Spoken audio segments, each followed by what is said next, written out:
Okey, jom saya ajar cara tuan-puan boleh kumpul 10 dinar ini untuk dijadikan sebagai mas kahwin. Katakan tuan-puan ada masa lagi 2 tahun untuk berkahwin, maka tuan-puan ada masa dalam 24 bulan.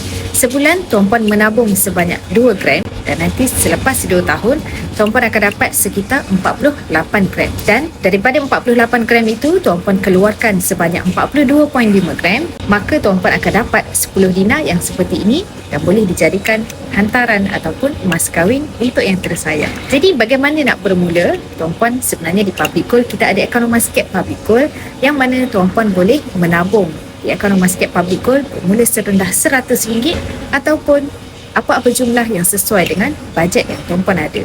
Jadi bagaimana nak bermula? Tuan-puan boleh rujuk pin video saya untuk langkah mudah daftar akaun emas dan nanti saya akan bantu anda cara terbaik menabung emas untuk digunakan sebagai mas kahwin ataupun sebagai dana perkahwinan.